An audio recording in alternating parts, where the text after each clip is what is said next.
This video is about overcoming holiday stress. Are you experiencing some holiday stress right now? I have this intuitive feeling yesterday.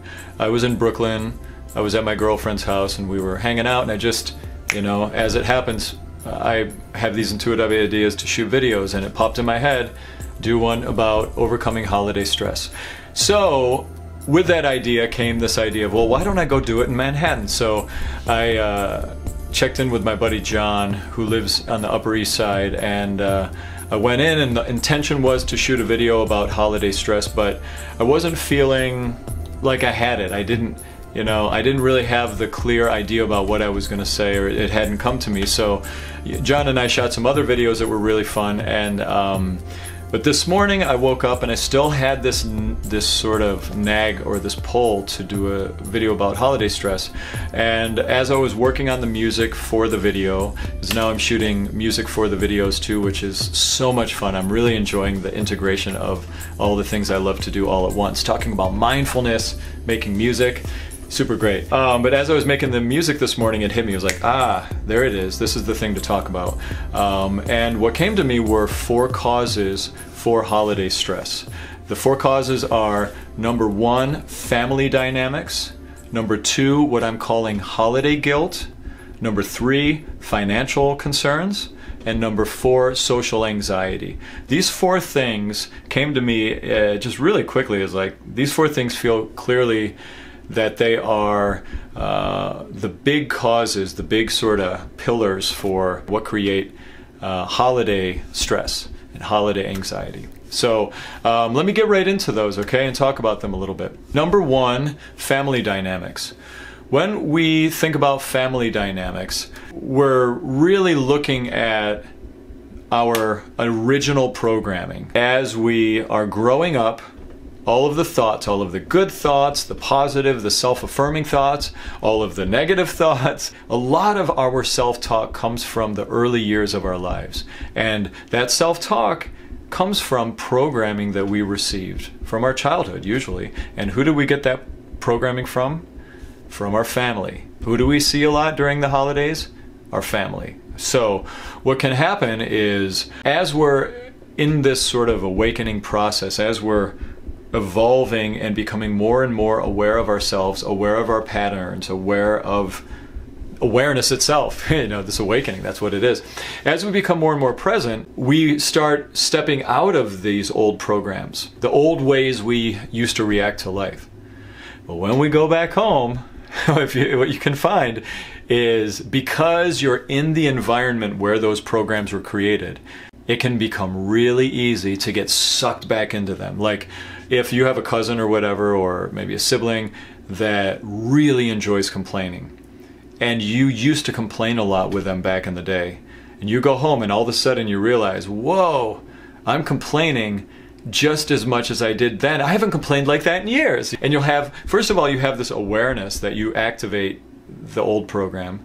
Then you start beating yourself up because your spiritual ego thinks you are better than having a reaction like that. So it can be a real double whammy. And this is my take on it. My encouragement with it is, anytime we get into holiday situations, and any times that we're getting into family situations, if we're not regularly in contact with our family, we need to be present. We need to be mindful and become more self-aware, so that when we go back and visit with a family, we're able to actually do what we want to do, which is focus on love, being there for them, having an experience of being in the moment with the family, and not getting caught into these old programs that we've grown out of. So the best way to do that is, really, you have to deepen your meditation practice, your mindfulness practice, days leading up to holiday events, and then during holiday events you have to set aside time. As much as it feels like the house might be packed, there's no way to get out, sometimes that means just getting out in your car, driving for coffee, and sitting in the parking lot of the coffee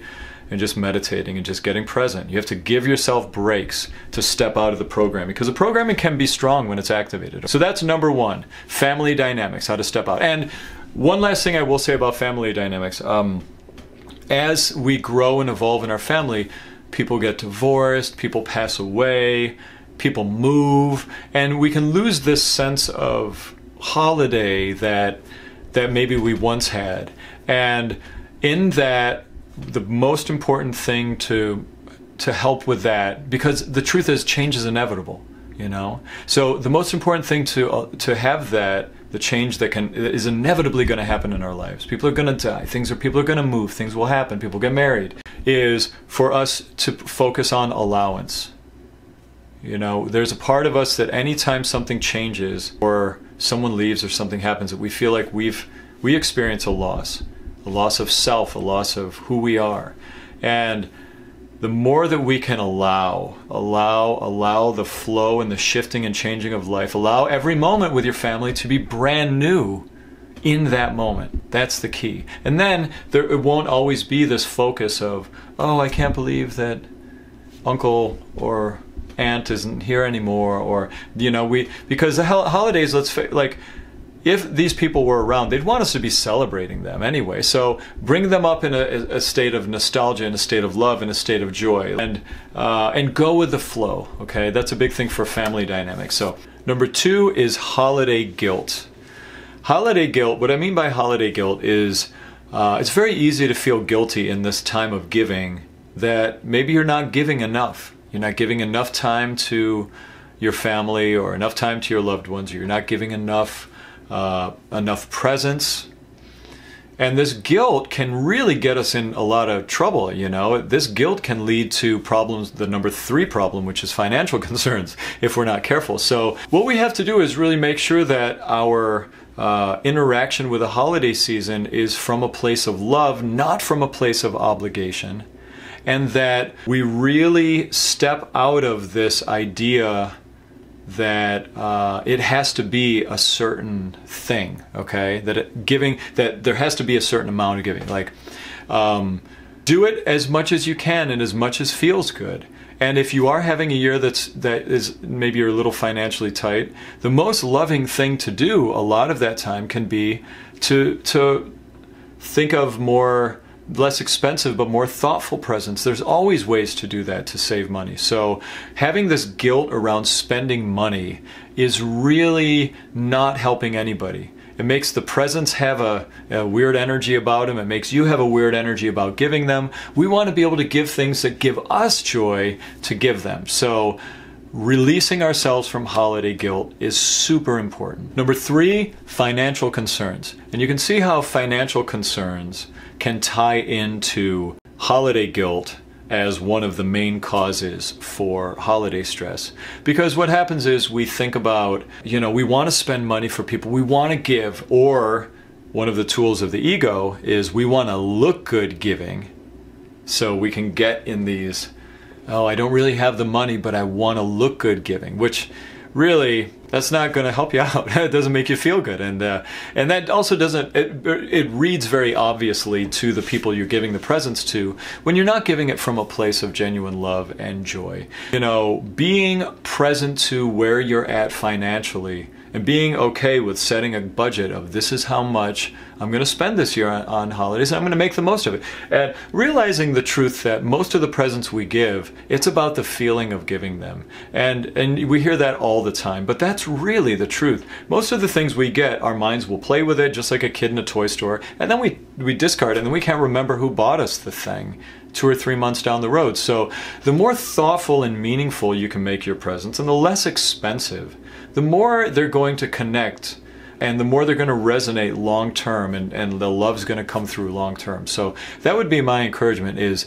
releasing like financial concerns. We need to set a budget for ourselves when we're doing holiday shopping. It's super important, because spending any more than makes you feel good just it creates a dis-ease in the holiday situation. And number 4, social anxiety. I just shot a video, I'll put it in the description, link in the description, about social anxiety and the things that I do to overcome social anxiety. A couple of the techniques that I use are inner body awareness meditation, where I'll meditate on the sensation in my hand if I'm at a party or I'm talking and I'm in maybe an uncomfortable place and I feel like, what am I doing here? What I'll do is I'll just get very present and I'll become aware of the awareness itself, which I can meditate on. It's just this presence We put our awareness in our hands and in our feet and in our body, and we feel ourselves sort of zoomed out and detached from our thoughts in our body. That's a great way to stay present and make sure that you don't get pulled into unconscious behavior or unconscious conversation when you're at holiday or family gatherings. Another way is to meditate on your breath. If you're at a party, just meditate on your breath. Hey, how's it going? Good, welcome to the party. Good to see you today. Oh, great, how's the family? I'm just putting my awareness on my breath. And you listen, you're still going to be present. It's not like you're not going to be aware of what they're saying. You're actually going to be more aware of what they're saying when you meditate and you get present to something like your inner body awareness or your breath, because what happens is you're not acting, you're not unconsciously in your thoughts and identified with your thought chatter. So by you meditating in the moment, you are actually helping yourself overcome the anxiety that may come from having a bunch of people sitting around in a very small room. Treat it as a real chance to practice the art of in-the-moment meditation. And there are other ways to do in-the-moment meditation as well. You can visualize the space in the room. You can listen to a radiator maybe that's making a sound in the background. It's all about you turning your awareness out of your stream of thoughts, okay? So, there you go. I hope that helped. If you like what I'm talking about, subscribe to my video. Click on the little bell for notifications so you can be notified when I upload a new video. Sending you all so much love in this holiday season. Be patient. Don't beat yourselves up. We're all doing the best we can. See your family that way too. We're all doing the best we can. Have a beautiful holiday time.